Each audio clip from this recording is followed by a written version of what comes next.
Madam, ಈಗ sudden ಆಗಿ shock ಅನ್ಸುತ್ತಾ ನಿಮ್ಗೆ? ಕೊನೆ ಕ್ಷಣದಲ್ಲಿ ಪಟ್ಟಿಯಲ್ಲಿತ್ತು, ಮತ್ತೆ ಏನಾಯ್ತು ಆಕ್ಚುಲಿ ಅಂತ?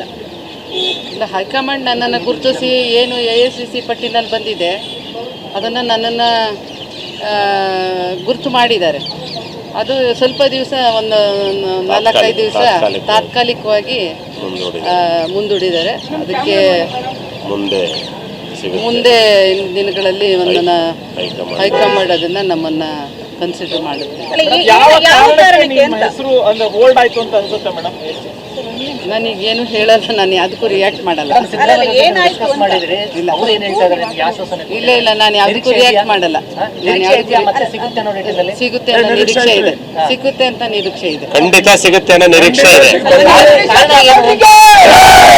ಅದ್ರ ಬಗ್ಗೆ ನಾನು ಯಾವುದೂ ರಿಯಾಕ್ಟ್ ಮಾಡಲ್ಲ. ಇವತ್ತು ನಮ್ಮ ಸರ್ಕಾರ ಏನು ಸನ್ಮಾನ್ಯ ನಿಕಟಪೂರ್ವ ಮುಖ್ಯಮಂತ್ರಿ ಸಿದ್ದರಾಮಯ್ಯನವರ ನಂತರ ಇವತ್ತು ಮುಖ್ಯಮಂತ್ರಿಗಳಾಗಿರ್ತಕ್ಕಂಥ DK ಶಿವಕುಮಾರ್ ಅವರ ಸಂಪುಟ ವಿಸ್ತರಣೆ ಆಗಿದ್ದು, ಸಂಪುಟ ವಿಸ್ತರಣೆಯಲ್ಲಿ ನಮ್ಮ ಚಿಕ್ಕಮಗಳೂರು ಜಿಲ್ಲೆ 5ಕ್ಕೆ 5 ಕಾಂಗ್ರೆಸ್ ಶಾಸಕರು ನಾನು ಸೇರಿ ಗೆದ್ದಿದ್ದು. ನಮ್ಮೆಲ್ಲರ ಆಸೆ ಇತ್ತು, ನಮ್ಮ ಪಕ್ಷದಲ್ಲಿ ಹಿರಿಯ ನಾಯಕಿ ಆಗಿರ್ತಕ್ಕಂಥ ಶ್ರೀಮತಿ ಗಾಯತ್ರಿ ಶಾಂತೇಗೌಡರವರು ಮಂತ್ರಿ ಆಗ್ತಾರೆ ಅನ್ನೋ ಒಂದು ಆಸೆ ಇತ್ತು. ಮೊನ್ನೆ ತಾನೇ ಕೋರ್ಟ್ ಆದೇಶದಲ್ಲಿ ಅವರು 9 ಮತಗಳ ಅಂತರದಿಂದ ಜಯಶೀಲರಾಗಿದ್ದರು. ಇವತ್ತು ಹೈಕಮಾಂಡು ಸಹ ಪತ್ರಿಕೆಯಲ್ಲಿ ಮತ್ತು ಟಿವಿನಲ್ಲಿ ಮತ್ತು ಪತ್ರದಲ್ಲೂ ಅವರ ಹೆಸರನ್ನ ನೋಂದಾಯಿಸಿತ್ತು. 20 ಸಂಖ್ಯೆಯಲ್ಲಿ ಅವರ ಹೆಸರಿತ್ತು. ಕಡೆ ಗಳಿಗೆನಲ್ಲಿ ಇವತ್ತು ಕೇವಲ 19 ಜನರು ಮಾತ್ರ ಸಂಪುಟ ವಿಸ್ತರಣೆಯಲ್ಲಿ ಪ್ರಮಾಣ ವಚನ ಸ್ವೀಕರಿಸಿದ್ದಾರೆ. ಇವತ್ತು ಇಡೀ ನಮ್ಮ ಚಿಕ್ಕಮಗಳೂರು ವಿಧಾನಸಭಾ ಕ್ಷೇತ್ರದ ಇಡೀ ಎಲ್ಲ ಪ್ರಮುಖ ಕಾರ್ಯಕರ್ತರು ಇವತ್ತು ನಾವು ನಮ್ಮ ಗಾಯತ್ರಕ್ಕ ಮಂತ್ರಿ ಆಗ್ತಾರೆ ಅನ್ನೋ ಒಂದು ಅಭಿಮಾನದಿಂದ, ಶಾಸಕನಾದ ನಾನು ಸೇರಿ ಎಲ್ಲರೂ ಅಭಿಮಾನದಿಂದ ಬಂದಿದ್ವಿ. ಆದರೆ ನಮ್ಮೆಲ್ಲರಿಗೂ ನಿರಾಸೆ ಆಯಿತು. ಆದರೆ ನಮಗೆ ಖಂಡಿತ ನಮ್ಮ ಪಕ್ಷದ ನಿಕಟಪೂರ್ವ ಮುಖ್ಯಮಂತ್ರಿ ಸಿದ್ದರಾಮಯ್ಯನವರು, ಮುಖ್ಯಮಂತ್ರಿ DK ಶಿವಕುಮಾರ್ ಅವರು ಮತ್ತು ಪಕ್ಷದ ದೆಹಲಿಯ ರಾಷ್ಟ್ರೀಯ ಅಧ್ಯಕ್ಷರಾದ ಮಲ್ಲಿಕಾರ್ಜುನ್ ಖರ್ಗೆ ಅವರು, ನಮ್ಮ ನಾಯಕರಾಗಿರ್ತಕ್ಕಂಥ ರಾಹುಲ್ ಗಾಂಧಿ ಅವರ ಮೇಲೆ ಖಂಡಿತ ನಂಬಿಕೆ ಇದೆ.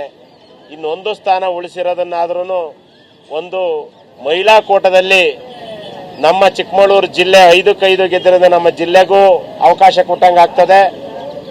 ಅದರ ಜೊತೆ ಮಹಿಳಾ ಕೋಟದಲ್ಲಿ ಕೊಟ್ಟಿದ್ರಿಂದ ನಮ್ಮ 5 ಜನ ಶಾಸಕರನ್ನ ಗೆದ್ದಂಥ ಜಿಲ್ಲೆಗೆ ಪ್ರಾತಿನಿಧ್ಯ ಕೊಟ್ಟಂತಾಗ್ತದೆ ಅನ್ನೋ ಒಂದು ಕಳಕಳೆಯ ಮನವಿಯನ್ನ ನಮ್ಮೆಲ್ಲ ಕ್ಷೇತ್ರದ ಮತ್ತು ಇಡೀ ಜಿಲ್ಲೆಯ ಎಲ್ಲ ಜನರ ಪರವಾಗಿ ಮಾನ್ಯ ಮುಖ್ಯಮಂತ್ರಿಗಳಿಗೆ, ನಿಕಟಪೂರ್ವ ಮುಖ್ಯಮಂತ್ರಿಗಳಿಗೆ, ನಮ್ಮ ಪಕ್ಷದ ಹೈಕಮಾಂಡ್ಗೆ ನಾವು ಮನವಿನ ಮಾಡಿದ್ದೇವೆ.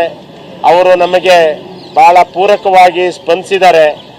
ನಮ್ಮ ಆಸೆ ಯಾವ ಕಾರಣಕ್ಕೆ ತಪ್ಪಿತು ಅಂತ ಕೊನೆಯ ಮೂಮೆಂಟ್ ಅಲ್ಲಿ ಹೆಸರು ಚೇಂಜ್ ಆಯಿತು ಅಂತ ಅನಿಸ್ತು ಸರ್?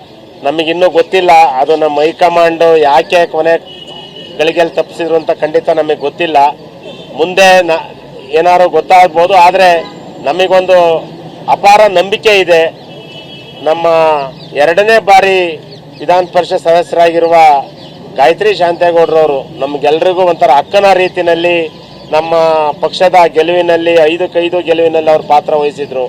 ಹಾಗಾಗಿ ಅವ್ರಿಗೆ ಖಂಡಿತ ಮುಂದಿನ ಎಕ್ಸ್ಪೆನ್ಷನ್ನಲ್ಲಿ ಸಿಗುತ್ತೆ ಅನ್ನೋ ನಂಬಿಕೆ ನಮಗಿದೆ.